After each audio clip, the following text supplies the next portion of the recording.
Selamat datang di To Be More Learning Center. Bersama saya, Bara. Saya akan melanjutkan membacakan buku berjudul Meditation karya Marcus Aurelius yang diterbitkan oleh Naura Books. Buku 10. Jiwaku, akankah kau menjadi baik, sederhana, individual, polos, lebih cerah dari tubuh yang menyelubungimu? Akankah kau merasakan pola pikir, menyukai kasih dan kasih sayang?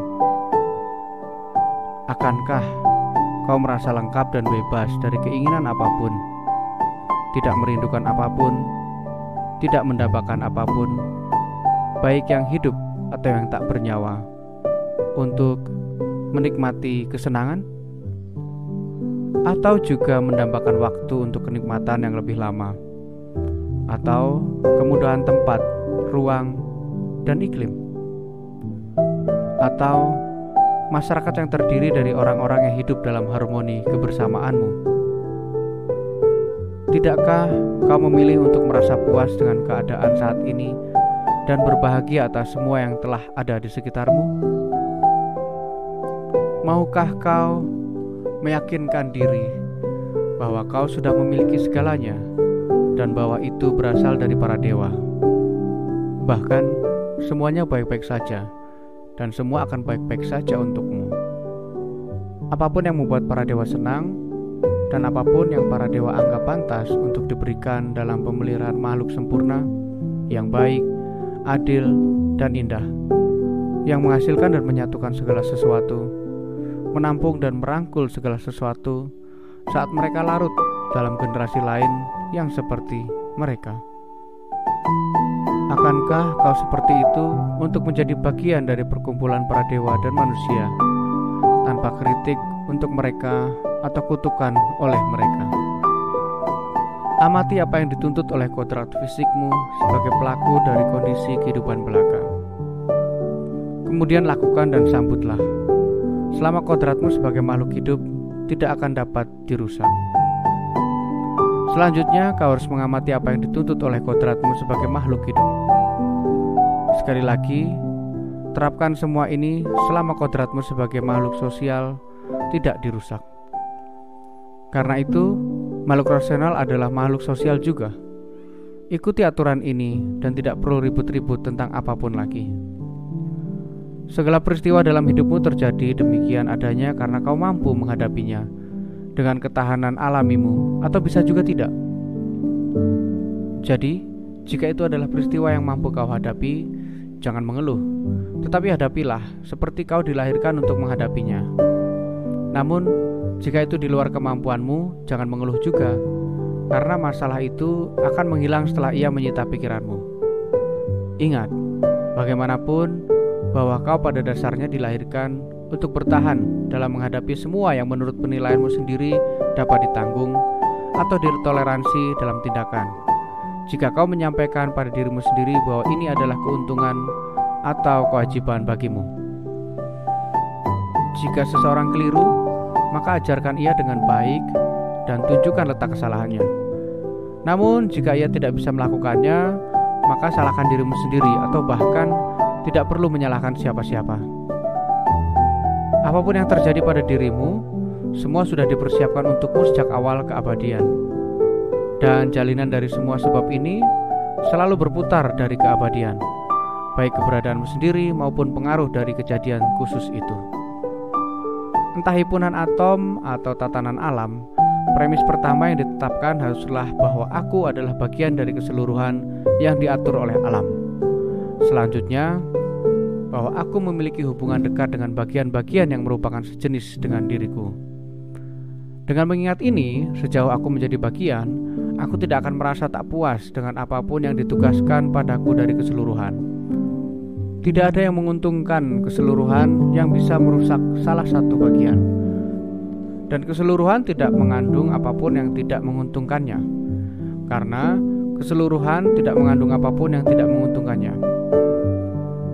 Dan segenap alam sungguh memiliki prinsip umum ini, tetapi kodrat alam semesta memiliki prinsip tambahan.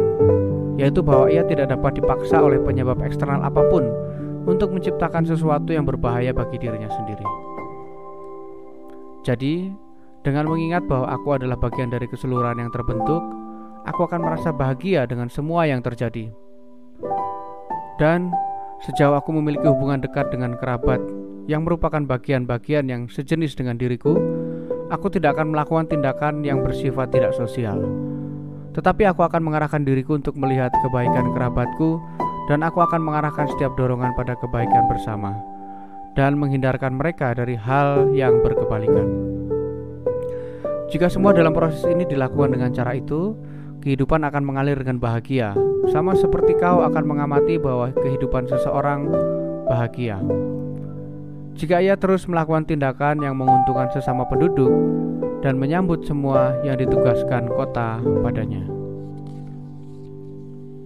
Bagian-bagian dari keseluruhan, maksudku semua yang secara alami membentuk pelengkap atas semesta harus musnah.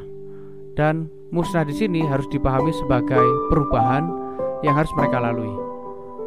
Namun, jika ini secara alami merupakan suatu bentuk dan sekaligus dibutuhkan oleh bagian-bagian, maka keseluruhan tidak akan terus berada dalam kondisi terawat dengan baik, ketika bagian-bagiannya selalu dalam proses untuk berubah dan secara khusus dinyatakan musnah. Apakah alam dengan sengaja berubah untuk menyakiti bagian-bagian dirinya? Untuk membuat mereka terkena bahaya dan tentu saja dikutuk untuk jatuh ke dalam bahaya? Atau apakah dia tidak memperhatikan konsekuensi ini? Anggapan-anggapan ini sungguh sulit dipercaya. Namun, apabila seseorang meninggalkan konsep alam dan membicarakan hal-hal ini sebagai apa adanya, betapa menggelikan jika secara bersamaan menegaskan pertanyaan atau pernyataan bahwa bagian-bagian dari keseluruhan secara alami dapat berubah. Dan di saat ini, sama terkejut atau terpukau oleh perubahan adalah sesuatu yang bertentangan dengan alam semesta, terutama terkait dengan meleburnya segala sesuatu menjadi hal-hal yang menyusun hal-hal yang lain lagi. Peleburan adalah hamburan unsur-unsur komponen atau perubahan substansi padat yang mewujud jadi bumi dan jiwa menjadi udara. Maka semua hal pun kembali ke dalam tatanan nalar keseluruhan. Apakah keseluruhan secara berkala diubah menjadi api atau memperbarui dirinya melalui perubahan-perubahan yang abadi? Dan jangan membayangkan bahwa raga yang bersifat solid dan jiwa ini sama dengan yang kau bawa saat kelahiranmu. Semua ini dikumpulkan hanya kemarin atau sehari sebelumnya dari makanan dan juga udara yang dihirup. Jadi, tambahan-tambahan inilah yang berubah, bukan apa yang dilahirkan oleh ibumu. Namun, anggaplah sekarang bahwa arus masuk ini memiliki implikasi yang dekat dengan dirimu sendiri. Itu menurutku tidak ada kaitannya dengan argumen saat ini. Ketika kau telah menerima berbagai julukan ini, baik, sopan, jujur, rasional, pria yang memiliki ketenangan, dan murah hati, berhati-hatilah agar kau tidak menukarnya dengan julukan lain. Dan jika kau benar-benar kehilangan gelar-gelar ini, segera kembalikanlah ke mereka. Ingat juga bahwa kata rasional dimaksudkan untuk menandakan perhatianmu yang membeda-bedakan terhadap setiap detil dan bebas dari sifat lalai. Dan bahwa ketenangan adalah menerima dengan ikhlas takdir yang diberikan padamu oleh kodrat universal. Kemurahan hati artinya meninggikan kemampuan berpikirmu di atas kenikmatan atau kesusahan ragawi, dan di atas ketenaran yang remeh dan kematian, dan hal-hal semacamnya. Maka jika kau mempertahankan kepemilikanmu terhadap julukan-julukan ini, tidak hanya mencari pujian dari orang lain, kau akan menjadi manusia yang berbeda dan memasuki kehidupan yang berbeda. Jika kau terus menjadi orang yang sama seperti dirimu yang sekarang, serta terkoyak dan tercemar oleh kehidupan yang demikian, maka itu adalah sifat seseorang yang sangat bodoh, yang terlalu mencintai hidupnya, seperti para gladiator yang tubuhnya telah setengah dimakan oleh binatang buas, dianiaya dan berlumuran darah, tetapi masih memohon agar tetap hidup untuk menjalani hari berikutnya, walaupun mereka akan berada dalam kondisi yang sama, bertemu lagi dengan cakar dan gigitan yang sama. Karena itu, cobalah benahi dirimu dalam memiliki nama-nama tersebut, Dan jika kau bisa menetap di dalamnya, maka menetaplah di sana seolah-olah kau dibawa ke suatu surga, pulaunya orang-orang yang diberkati. Namun, jika kau merasa dirimu jatuh dan kehilangan kendali, maka pergilah dengan berani ke suatu sudut di mana kau akan bisa mempertahankannya, atau segera keluar sepenuhnya dari kehidupan, bukan dalam kemarahan, tetapi dengan kerendahan hati, kebebasan, dan dengan integritas, setidaknya setelah meraih satu pencapaian terpuji dalam hidupmu, yaitu keluar dengan cara tersebut. Namun, untuk bisa menjaga semua nama predikat tersebut, kau akan sangat terbantu apabila kau juga mengingat-ingat para dewa. Mengingat bahwa apa yang mereka inginkan bukanlah sanjungan yang merendahkan, tetapi mereka menginginkan agar semua makhluk rasional menjadi citra mereka sendiri. Mereka menginginkan pohon ara untuk melakukan pekerjaan yang benar sebagai pohon ara, anjing melakukan pekerjaan anjing, lebah menjalankan pekerjaan lebah, dan manusia melakukan pekerjaan yang tepat sebagai manusia. Lelucon, perang, hiruk-pikuk, kelambanan, perbudakan, semua itu setiap harinya akan menghapus prinsip-prinsip mulia yang ada di dalam hatimu. Berapa banyak hal yang kau bayangkan tanpa mempelajari alam, dan berapa banyak yang kau abaikan. Namun, tugasmu lah untuk mengamati dan melakukan semuanya, sehingga pada saat yang sama kemampuanmu untuk menangani berbagai keadaan telah disempurnakan, dan kemampuanmu untuk berkontemplasi telah dilatih, sehingga kau dapat menjaga keyakinan pada pengetahuan yang tepat dalam setiap hal. Dan keyakinan ini tidak perlu ditunjukkan, tetapi juga tidak perlu ditutup-tutupi. Karena kapankah kau akan menikmati kesederhanaan? Kapan menikmati hidup dengan bermartabat? Kapan gravitasi dan pengetahuan terhadap semua hal tersebut itu keduanya ditentukan oleh apa yang ada pada substansi, dan di mana tempatnya di alam semesta ini, dan berapa lama semua dibentuk sampai akhirnya ada, dan dari apakah hal-hal tersebut tersusun, dan untuk apakah semua ini berwujud, dan siapakah yang dapat memberikan atau mencabutnya dari diri kita. Laba-laba menjadi bangga manakala dirinya berhasil menangkap lalat. Laki-laki bangga dengan perburuan mereka sendiri ketika dirinya menangkap kelinci yang malang, serta tak lagi merasa hal yang sama ketika berhasil menangkap ikan kecil di dalam jaring-jaringnya, dan bahkan ketika berhasil menangkap babi liar, sampai-sampai ketika dirinya berhasil menangkap beruang, termasuk akhirnya ketika ia mengalahkan orang-orang Sarmatia. Jika kau amati prinsip-prinsip mereka, bukankah mereka semua hanyalah perampok? Cobalah untuk membangun cara yang kontemplatif dalam melihat bagaimana segalanya berubah dari satu hal menjadi hal lain.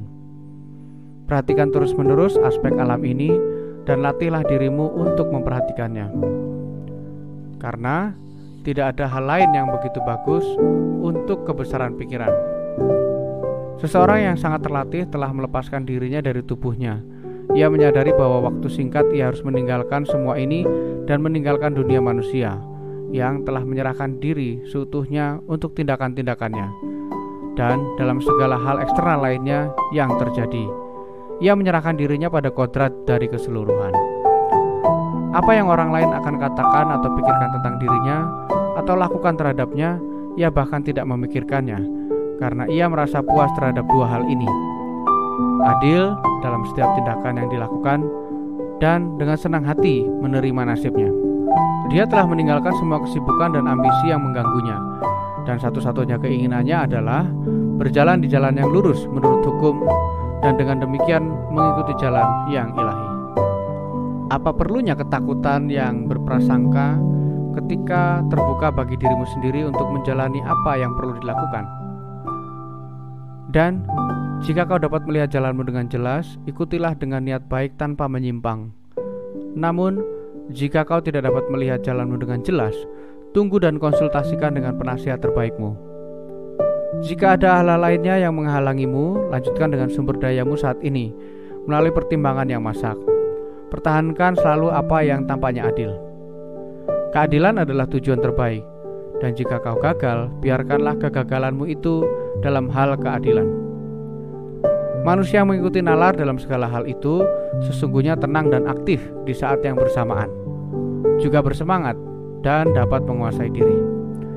Tanyakan pada dirimu sendiri segera setelah kau bangun tidur, Apakah ada bedanya bagimu jika orang lain mengkritik apa yang sebenarnya adil dan benar? Tidak akan ada bedanya. Kurasa kau tidak melupakan orang-orang yang memiliki sikap arogan dalam memberikan pujian atau menyalahkan orang lain itu seperti di tempat tidur mereka dan di meja makan. Dan kau belum melupakan hal-hal yang mereka lakukan, hindari dan kejar. Dan bagaimana mereka mencuri dan merampok, bukan dengan tangan dan kaki, tetapi dengan bagian paling berharga dari diri mereka sendiri. Bagian di mana jika ia memilihnya, tumbuh kesetiaan, kesopanan, kebenaran, hukum dan semangat kebaikan. Kepada alam yang memberi semua, yang mengambil semua kembali, manusia yang dididik dalam kerendahan hati berkata, berikan apa yang kau mau, ambil kembali apa yang kau mau. Dan ia mengatakan hal ini bukan dalam semangat menantang, akan tetapi dengan penuh ketaatan. Hanya sedikit waktu yang tersisa dalam hidupmu. Hiduplah seolah-olah kau berada di puncak gunung. Tidak ada perbedaan apakah seseorang hidup di sini atau di sana. Jika dimanapun kau tinggal, kau menjadikan dunia sebagai kotamu. Biarkan semua melihat. Biarkan mereka mengenal manusia sejati yang hidup selaras dengan alam. Apabila mereka tidak mampu untuk bertahan mengikuti dirinya, maka biarkan mereka membunuhnya. Hal tersebut lebih baik ketimbang hidup seperti mereka. Berhentilah membahas manusia yang baik itu seharusnya seperti apa. Langsung saja, jadilah manusia yang baik. Ingatlah terus-menerus dalam pikiranmu impresi dari seluruh waktu dan keseluruhan keberadaan, dan pemikiran bahwa masing-masing hal pada skala keberadaan hanyalah seperti benih ara. Pada skala waktu hanya satu putaran bor. Lihatlah segala sesuatu yang ada, dan amati bahwa semuanya tengah berada dalam prosesnya untuk mengurai dan terus berubah, seperti melakukan regenerasi melalui proses pembusukan atau hancur berkeping-keping. Dengan kata lain, dari sejenis kematian, setiap hal dilahirkan. Pertimbangkan seperti apakah manusia ketika mereka makan, tidur, bergaul, buang air dan seterusnya. Kemudian seperti apa mereka ketika memberi kekuasaan atas manusia lainnya? Sombong, cepat marah, menghukum secara berlebihan. Namun, belum lama ini mereka menjadi budak dari semua kebutuhan itu. Dan pikirkan, tidak lama setelahnya mereka akan segera menjadi budak lagi. Apa yang dibawa oleh kodrat universal untuk masing-masing memiliki manfaat. Manfaatnya ada sejak hal tersebut diciptakan. Bumi mencintai hujan, langit yang bangga dengan senang hati memberikannya. Seluruh dunia senang untuk membuat apapun yang telah digariskan. Aku kemudian berkata pada dunia, aku mencintai sebagaimana dirimu pun mencintai. Apakah ini bukan sumber dari ungkapan mencintai agar tercipta? Kau tinggal di sini dan sudah membuat dirimu terbiasa dengan kehidupan ini, atau kau telah mundur dan itu merupakan keputusan sendiri untuk pergi, atau kau sedang sekarat dan tugasmu telah selesai. Tidak ada pilihan selain ini semua, maka tetaplah bersikap ceria. Biarkan hal ini selalu jelas bagimu, bahwa tanah ini sama dengan di tempat lain, dan bagaimana segala sesuatu di sini sama seperti yang ada di puncak gunung atau di tepi laut atau dimanapun yang kau mau. Kau akan menemukan tempat seperti yang Plato katakan, menetap di antara tembok-tembok kota seperti berada di kandang domba di atas gunung. Apa arti pikiran pengendali bagiku kini? Sekarang aku mengubah menjadi apa? Dan aku gunakan untuk tujuan apa? Apakah kecerdasannya terkuras? Apakah ia tercerai dan putus dari kehidupan bermasyarakat? Apakah ia begitu bercampur dan dilas ke tubuh yang malang, sehingga bisa bergerak sesuai dengan pasang surutnya? Seorang budak yang lari dari tuannya adalah buronan. Hukum adalah tuan kita, dan pelanggar hukum adalah buronan. Dan seseorang yang berduka, marah dan ketakutan merasa tidak puas karena sesuatu di masa lalu, sekarang atau masa depan merupakan hal-hal yang ditunjuk oleh pengatur dari segala sesuatu, yaitu hukum yang mengatur nasib yang sesuai untuk masing-masing kita. Karena itu, orang-orang yang merasa takut, berduka dan marah adalah seperti seorang buronan. Seorang laki-laki menanamkan benih di dalam rahim, kemudian ia pergi berlalu, dan sebab lain pun datang mengambil alih, menjalankan tugasnya, dan terciptalah seorang anak. Sungguh hasil yang luar biasa dari sebuah permulaan yang seperti itu. Kemudian si anak menelan makanan melalui kerongkongannya, dan sebab yang lain ia pun ikut bergerak, sehingga menciptakan sensasi dan dorongan, sebuah kehidupan dan kekuatan, dan segala macam hal indah lainnya. Aku mengamati bahwa betapa banyak dan betapa mengejutkannya segala sesuatu yang dihasilkan dengan cara yang tak terlihat, dan menyaksikan kekuatan yang bekerja, sama seperti kita melihat kekuatan yang dibebani atau menyangkut ke sesuatu, bukan dengan mata kita, tetapi masih cukup jelas.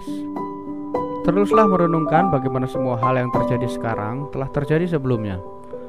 Renungkan juga bahwa hal itu akan terjadi lagi di masa depan.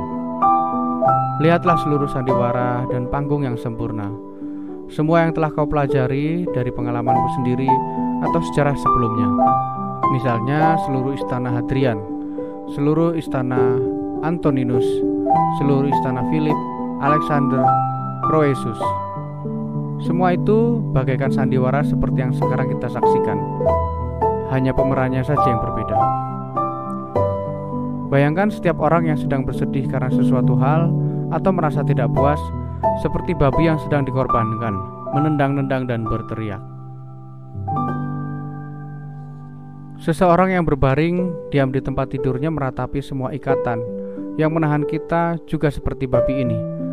Dan renungkan bagaimana hanya makhluk rasional yang diberi pilihan untuk tunduk dengan sukarela pada peristiwa, sedangkan pengabdian murni dipaksakan untuk makhluk-makhluk lainnya.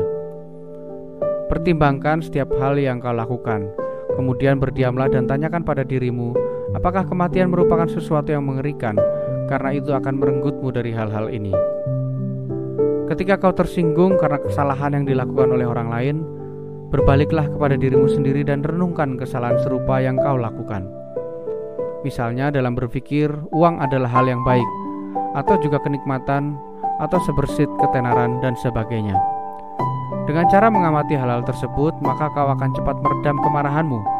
Jika renunganmu itu juga dibantu oleh pikiran lebih lanjut bahwa orang itu terpaksa melakukan perbuatannya, maka apalagi yang bisa kau lakukan? Atau jika kau bisa, singkirkan penyebab keterpaksaannya. Ketika kau melihat Satyrion atau Eutyches atau Hymen, bayangkan mereka di lingkaran Sokrates. Ketika kau melihat Euprates, bayangkan Eutychon atau Silvanus. Ketika kau melihat Alkipron, bayangkan Tropeoporus. Ketika kau melihat Xenophon, bayangkan Crito atau Severus. Dan ketika kau melihat dirimu sendiri, bayangkan salah satu kaisar. Untuk masing-masing mereka, bayangkan dengan cara yang sama. Kemudian biarkan pikiran ini ada di benakmu. Di mana orang-orang itu sekarang? Tidak di mana-mana, atau tidak ada yang tahu dia di mana. Dengan cara ini kau akan selalu memandang kehidupan manusia sebagai asap belaka dan bukan apa-apa. Terutama jika pada saat yang sama kau juga merenungkan bahwa apa yang pernah berubah tidak akan ada lagi untuk waktu yang tidak terbatas. Lalu, sesingkat apakah waktu untuk eksistensimu? Dan mengapa kau tidak puas dengan melewati waktu singkat yang kau miliki dengan cara yang teratur?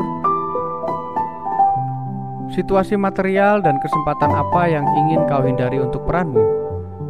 Apalah semua ini kalau bukan latihan untuk nalar dengan cara yang cermat telah melihat dan menyelidiki kodrat berbagai hal yang terjadi dalam kehidupan? Bertahanlah sampai kau telah mengeliminasi semua ini, sama seperti perut yang kuat menyerap semua makanan, atau api yang berkobar menghasilkan lidah api dan cahaya dari semua benda yang kau lemparkan ke dalamnya. Jangan biarkan seorang pun memiliki kesempatan untuk sungguh-sungguh menuduhmu sebagai orang yang tidak tulus atau bukan orang baik. Pastikan bahwa siapapun yang berpandangan seperti itu tentangmu adalah pembohong. Ini sepenuhnya ada di tanganmu. Siapa yang bisa mencegahmu menjadi orang yang baik dan tulus?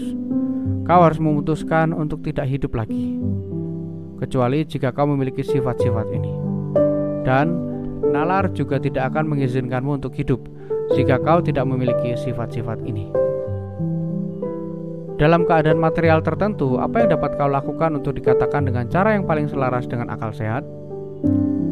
Apapun itu, kau memiliki kekuatan untuk melakukannya dan mengatakannya.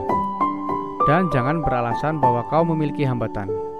Kau tidak akan berhenti mengeluh hingga pikiranmu mengalami sebuah kondisi di mana layaknya hedonis yang menikmati mewahnya kesenangan dalam hidup. Kau juga menikmati melakukan hal-hal yang sesuai dengan konstitusi manusia dalam memberi tanggapan terhadap keadaan apapun yang kau temui atau hadapi. Karena seseorang harus menganggap tindakan apapun yang mampu ia lakukan sesuai dengan kodratnya sendiri sebagai sebuah kenikmatan. Dan ia dapat melakukannya di mana saja. Saat ini, hal tersebut tidak diberikan pada sepotong silinder untuk bisa bergerak kemanapun yang ia mau. Juga tidak diberikan kepada air maupun api. Tidak juga untuk hal-hal lain yang tunduk pada alam atau kehidupan tanpa nalar. Karena ada banyak hal yang menghentikan atau menghalangi jalan mereka. Namun, intelijensi dan nalar mampu melewati semua rintangan yang menghalangi mereka berdasarkan kodrat dan kemauan mereka. Perhatikan baik-baik kemudahan yang dibawa nalar melewati segala sesuatu. Seperti api yang lidahnya menjalar naik, seperti batu yang bergulir ke bawah, sebagaimana silinder yang menggelinding di permukaan yang menurun. Berhenti mencari apapun yang lebih jauh lagi. Semua rintangan lainnya yang tersisa bisa mempengaruhi tubuh yang hanya merupakan benda mati, atau kecuali melampaui penilaian dan persetujuan nalar kita semua. Mereka tidak memiliki kekuatan sama sekali untuk menghancurkan atau menyakiti kita. Jika mereka bisa, maka siapapun yang merasakannya akan langsung menjadi jahat. Dengan semua organisme lain, setiap kerusakan yang terjadi pada salah satu dari mereka akan membuat mereka semakin buruk. Namun di dalam kasus yang sama, seorang manusia menjadi lebih baik, jika boleh dikatakan demikian, dan lebih terpuji jika memanfaatkan kejadian-kejadian ini dengan tepat. Secara umum, ingatlah bahwa tidak ada yang merugikan orang yang merupakan penduduk sesungguhnya, selain yang merugikan kota. Dan tidak ada yang merugikan kota selain yang merugikan hukum. Dan tak satu pun dari apa yang disebut sebagai kemalangan itu merugikan hukum. Jadi, apa yang tidak merugikan hukum tidak merugikan baik kota maupun penduduknya. Seseorang yang telah dimasuki doktrin-doktrin yang benar hanya membutuhkan pedoman yang sangat singkat dan umum untuk mengingatkannya bahwa ia harus terbebas dari duka dan ketakutan. Misalnya, dedaunan, beberapa diterbangkan angin dan berserakan di tanah. Begitu pula dengan generasi manusia, anak-anakmu tidak lebih dari dedaunan, dan mereka yang berteriak-teriak seolah layak dipuji dan memberikan pujian, atau sebaliknya mengumpat atau diam-diam menyalahkan atau mengejek, juga tidak lebih dari dedaunan. Demikian juga mereka yang menerima dan membawa ketenaran kepada generasi masa depan adalah dedaunan juga. Semua ini datang pada musim semi, kata sang penyair. Kemudian angin menghempaskan mereka dan hutan menghasilkan dedaunan lainnya sebagai pengganti. Eksistensi yang singkat adalah umum bagi segala sesuatu, tetapi kau menghindari dan mengejar segala sesuatu seolah-olah mereka akan abadi selamanya. Sebentar lagi kau juga akan memejamkan mata, dan akan segera ada orang lain yang berduka atas laki-laki yang menguburkanmu. Mata yang sehat seharusnya melihat hal-hal yang tampak dan tidak berkata, "Aku hanya ingin melihat benda-benda berwarna hijau," karena ini adalah gejala penyakit mata. Pendengaran dan penciuman yang sehat pun juga perlu disiapkan untuk mempersepsikan semua yang bisa didengar dan dicium aromanya. Selain itu, perut yang sehat juga menerima semua jenis makanan sebagaimana roda mesin penggiling bisa menerima apapun yang harus digiling. Maka pikiran sehat juga harus siap untuk segala kemungkinan yang bisa terjadi. Namun, pikiran yang mengatakan, "Biarkan anak-anak tersayangku hidup," dan "Biarkan semua orang memuji semua yang aku lakukan," adalah mata yang menuntut benda-benda berwarna hijau atau gigi yang menuntut makanan lunak. Tidak ada orang yang begitu beruntung, karena tidak berdiri di sekeliling ranjang kematiannya beberapa orang yang menyambut takdir yang menimpanya. Anggaplah ia orang yang baik dan bijak. Tidak akan adakah orang di saat-saat terakhirnya yang berkata pada dirinya sendiri, "Akhirnya kita bisa bernapas dengan lega ketika sekarang setelah terlepas dari guru ini. Dia memang tidak keras terhadap salah satu dari kita, tetapi aku bisa merasakan ia diam-diam mengutuk kita." Namun di dalam kasus kita sendiri, ada berapa banyak alasan bagi banyak orang yang ingin menyingkirkan kita? Kau akan memikirkan hal ini ketika kau sekarat, dan kau akan pergi dengan lebih bahagia jika kau bernalar kepada diri sendiri. Aku meninggalkan kehidupan yang demikian di masa bahkan rekan-rekanku yang atas mereka aku telah mengerahkan begitu banyak upaya, doa, dan pikiran. Bahkan mereka pun ingin aku pergi, mungkin mengharapkan sedikit keuntungan dari kematianku. Jadi apa gunanya manusia bertahan lebih lama di bumi? Namun, jangan karena alasan itu kau jadi bersikap kurang baik terhadap mereka saat kau meninggalkan kehidupan ini. Tetapi jagalah karaktermu sendiri, ramah, baik hati, murah hati, dan lembut. Seperti seseorang yang meninggal dengan tenang dan jiwa malang yang mudah terlepas dari tempurung tubuh. Seperti itu pula seharusnya kepergianmu dari mereka nanti. Allah menyatukanmu pada mereka dan menjadikan mereka kolegamu. Namun, apakah sekarang ia membubarkan ikatan itu? Atau memang dipisahkan dari sanak saudara? Tetapi aku tidak melawan atau perlu dipaksa, karena ini juga salah satu dari yang selaras dengan alam. Bisakah dirimu untuk sesering mungkin bertanya pada diri sendiri ketika ada tindakan apapun yang dilakukan oleh orang lain? Apa tujuannya melakukan ini? Namun mulailah dengan dirimu sendiri dan periksalah dirimu terlebih dahulu. Ingatlah bahwa hal yang mengendalikan adalah bagian dari diri kita yang tersembunyi di dalam. Inilah kekuatan persuasi, inilah kehidupan. Inilah bisa dikatakan manusia itu sendiri. Jadi dalam merenungkan dirimu sendiri, jangan pernah memikirkan wadah yang mengelilingimu dan organ-organ yang diletakkan di sekitarnya. Ini adalah perangkat, seperti kapak, hanya berbeda dalam keterikatannya pada tubuh. Tidak ada lagi gunanya di bagian ini, tanpa agen yang memulai atau menghentikannya, lebih daripada kumparan tanpa penenun, pena tanpa penulis, cambuk tanpa pengemudi. Bersambung ke buku 11.